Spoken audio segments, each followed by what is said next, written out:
If anybody thinks that this government shutdown or the threats about not paying our bills and driving the world's economy into catastrophic areas, thinks that this is an idea that just occurred the other day, that a senator had this bright idea, you would be very, very mistaken.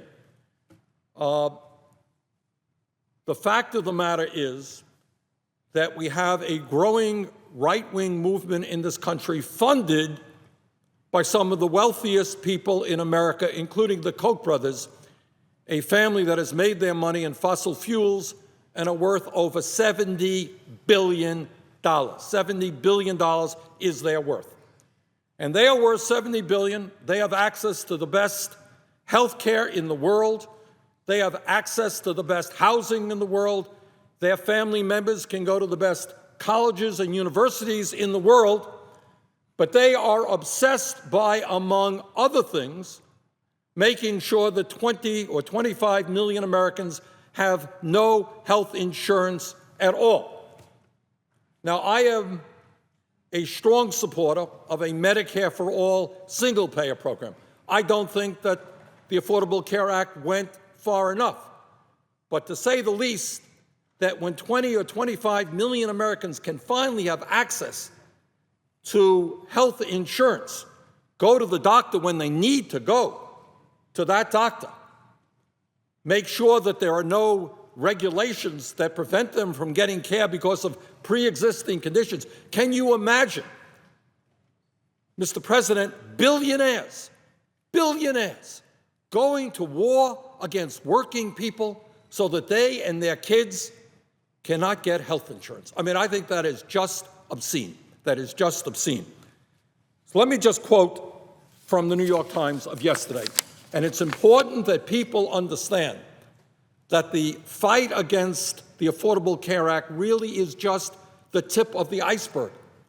That you have families and billionaires like the Koch brothers who not only want to see that we don't expand health insurance in this country, they have a long list of issues that they're going after.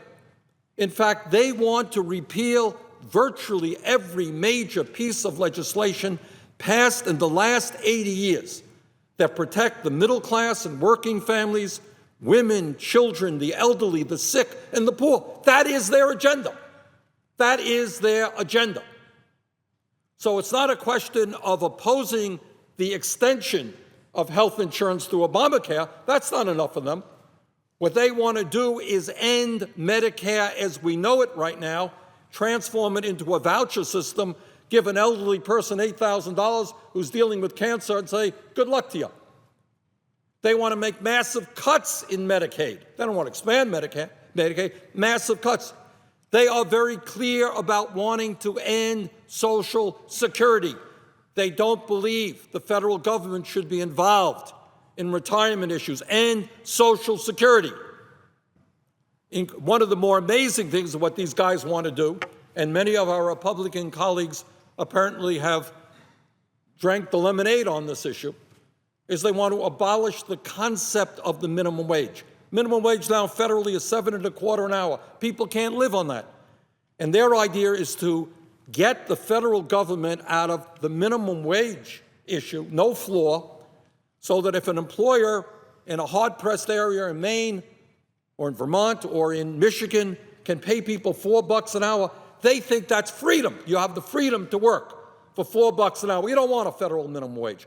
So in other words, what these right-wing extremists and the big money behind them, they have a major agenda of which repealing Obamacare is just one small part of it. Let me just quote, if I might, and I would ask unanimous consent, Mr. President, to submit the entire New York Times article into the record. Without objection.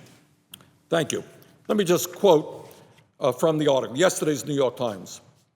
The current budget brinksmanship is just the latest development in a well-financed, broad-based assault on the health law, Mr. Obama's signature legislative initiatives. Groups like Tea Party Patriots, Americans for Prosperity, and Freedom Works are all immersed in the fight, as is Club for Growth a business-backed nonprofit organization.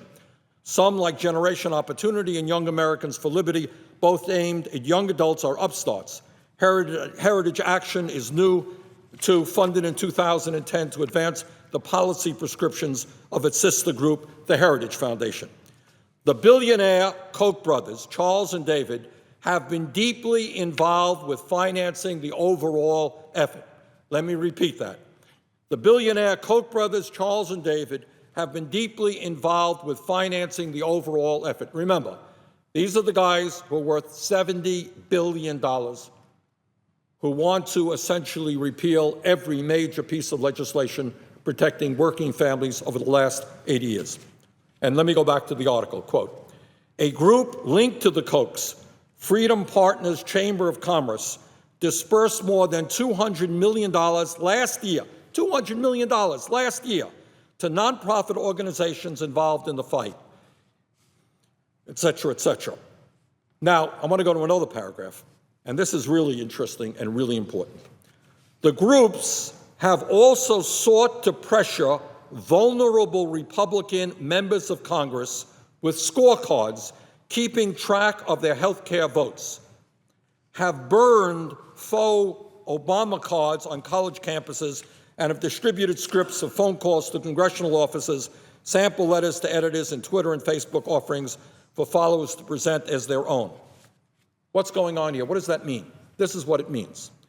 As a result of the disastrous Supreme Court ruling called Citizens United, what billionaires like the Koch brothers and others can do, and what they are doing today, is saying to Republicans in the House of Representatives, if you vote for a clean continuing resolution, if you vote to keep the government open, if you make it very clear that you will oppose any effort to see the United States default on its debts, if you do that, let me tell you what's going to happen to you.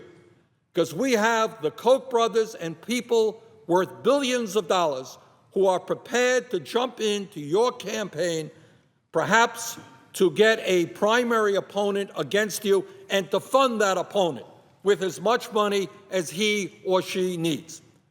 So what democracy now in the House, as a result of Citizens United, is about is a handful of billionaires can threaten any member of the House with defeat by pouring in unlimited sums of money if they vote in a way that the Koch brothers do not like.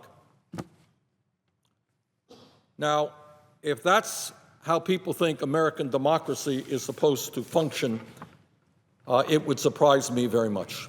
That's not what American democracy is supposed to be about.